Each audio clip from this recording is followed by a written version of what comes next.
In this episode, we're grabbing another fistful of Joes, so stick around.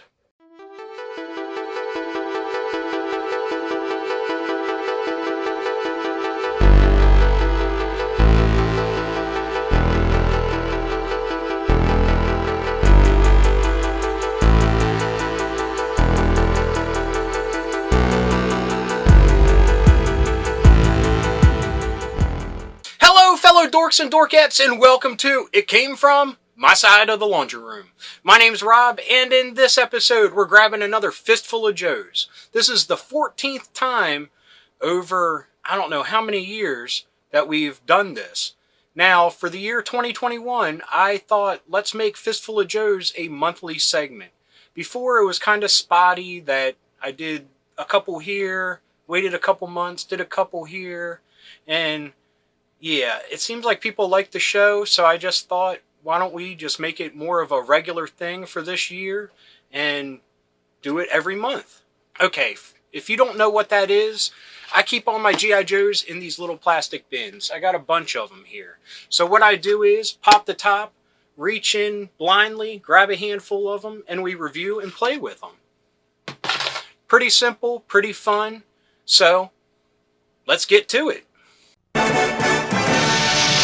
Yo, Joe! Okay, let me open up the box here and let's see who we get.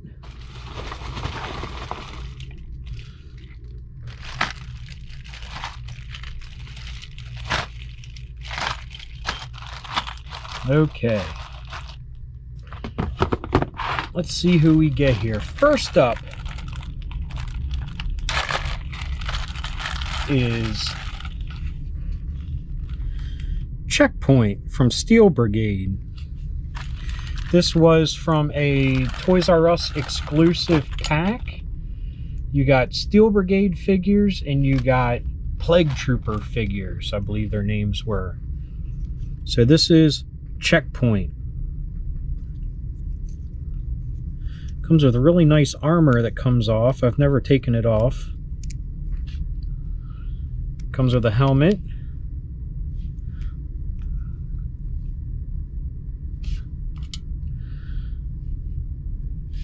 This missile launcher with missile,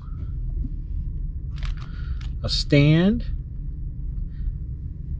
He also comes with a nightstick or tafona and a pistol. Boy, I said that weird. A pistol. Wowee, a pistol. I am not 100% sure the year. This had to be around 2006, 2007.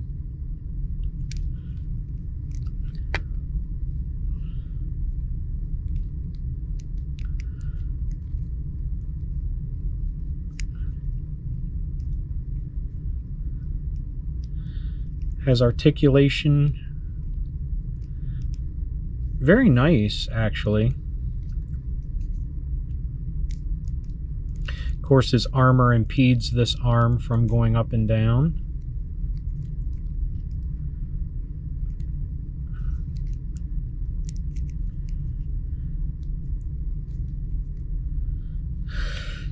His helmet stays on pretty well, but it looks like he has trouble holding this pistol.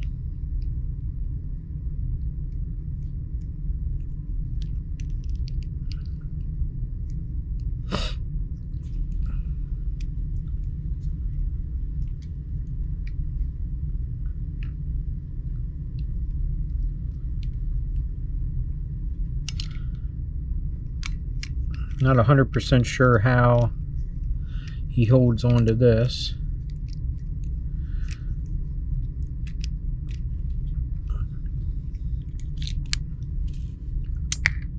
Missile still shoots very well.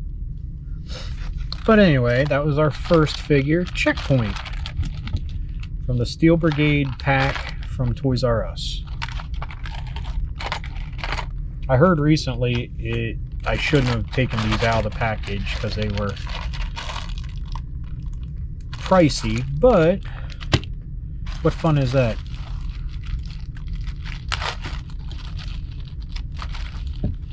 Next, we have a Storm Shadow here.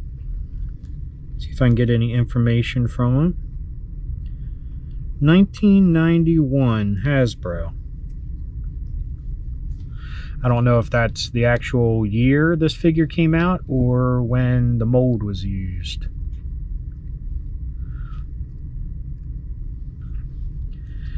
Kind of has the Ninja Force sword, but he only came with a stand and the sword. And he doesn't have a backpack hole. So this is a later release. Maybe Valor vs. Venom.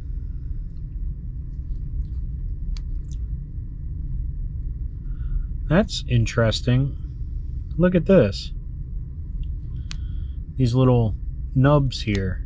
Makes it really hard to spin him at the waist. He won't move at all because they fit right in there.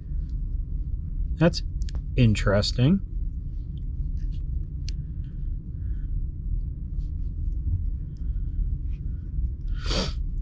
Swivel arm still works good. The paint application on the hands really built up and gunky. So I'm going to say like probably a Venom vs. Valor release. Probably came in a 2-pack with somebody. So that goes there. Okay, this isn't G.I. Joe, but they're made by... One was made by Hasbro. I don't know who the other one was made by, and they fit the scale.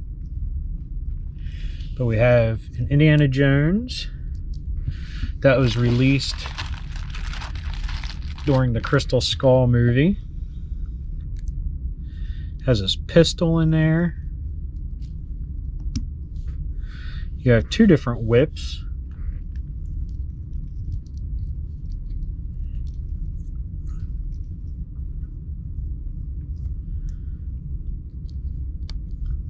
One he can use and one that goes onto his belt here. And he comes with the golden idol. Always wanted an Indiana Jones figure from when the original toys were out, but never got any. So when I saw this on the store shelves at the time, I just had to get it. Because it reminds me of them. I mean, granted, a lot more articulation, a lot more neat little gimmicks like the pistol in the holster. Wish it had the whipping action I think some of the action figures came with. But I have him in my Joe box because he's to scale. And who says he didn't help out G.I. Joe in the 30s and 40s? Sorry, this lighting, it's very, getting a lot of shadow on his face. I mean, it's an alright face sculpt. Same articulation a Joe has, pretty much. At the time. I believe 25th anniversary was out when this came out. But he shares a bag with a very spindly, but still to scale Punisher.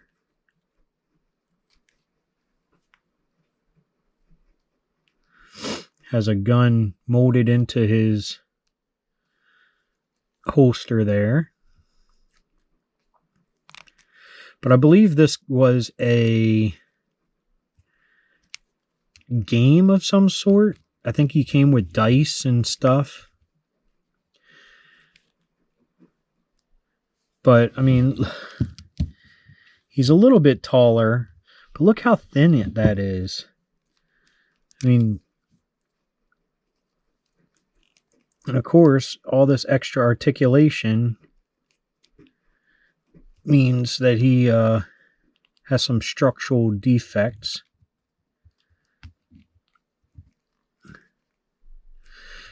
It's like you had these huge ball joints here in the shoulder. But if you move him too much, his arm will pop off. I don't know what happened to any of his weaponry. I probably have it in my accessories box over here. Or accessories drawers, I should say. I put them in a little storage drawer thing.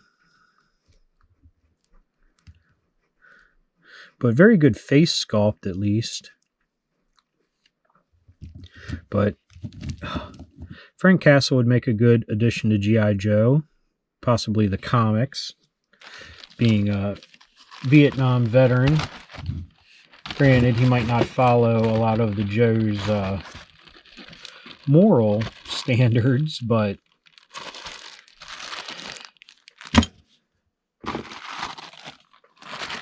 so next is Firefly. This was a release that came later, I believe Venom vs. Valor, when they started reusing old molds. But I always wanted a Firefly, so this was my chance to get one. And it's pretty accurate to the original. Down to the weapons. They might be a different color. He even comes with his little phone.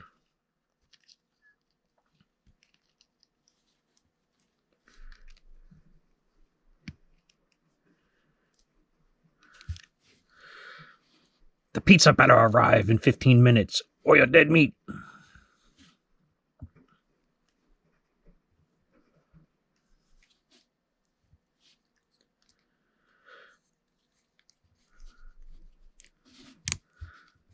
Classic mobility. Swivel arms. Elbows, knees, waist, head. But I believe this came out in the early 2000s. But like I said, I never had a Firefly, so I was very excited to get one.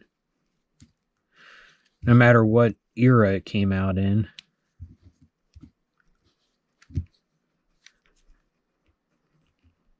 Just says made in China, no dates or anything given. Oh, and his backpack, I forgot to show that. His OG backpack.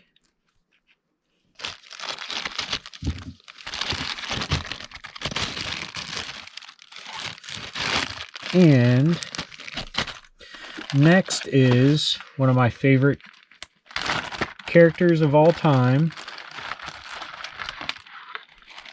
I purchased this later on because I can't find my original, but he is complete, and that is Doc.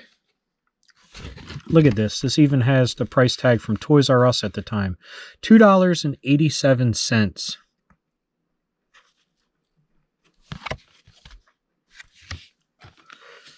But here he is. We have his helmet.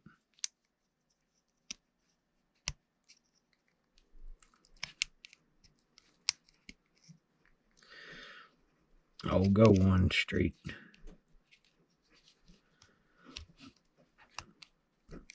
There we go.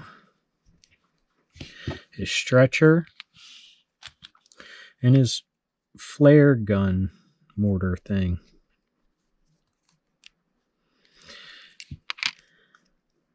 And apparently this thing hooks to the Dragonfly somehow, I always heard. Didn't realize it at the time when I actually had a Dragonfly and the original Doc. So I never got to try it. But one of my favorite characters, one of my favorite toys.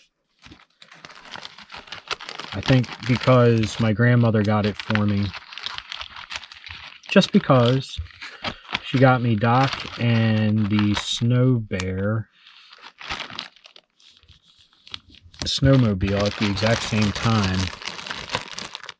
And he was on the artwork for the snowmobile, so it fit. It just felt good to have a character that was actually featured on the artwork. But I'm so happy that I was able to find him pretty much mint complete.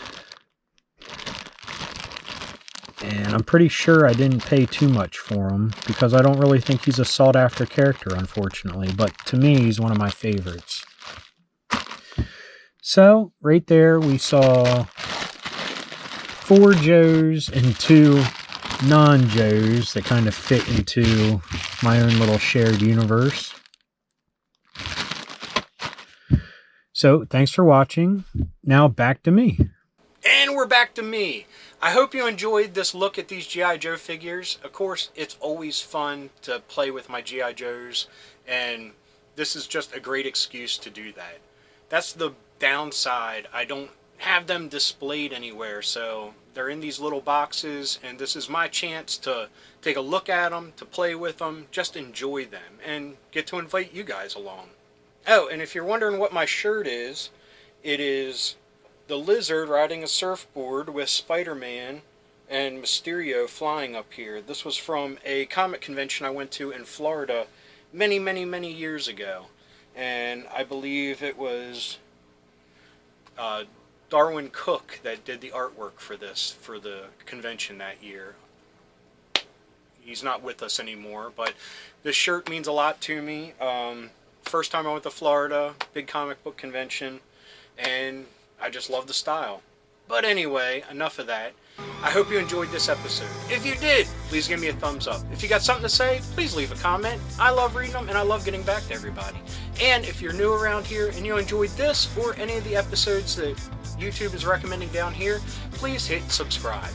And if you hit that little bell icon, you'll be notified whenever there's a new episode. So, until next time, thanks for watching. Keep being rad and stay dorky.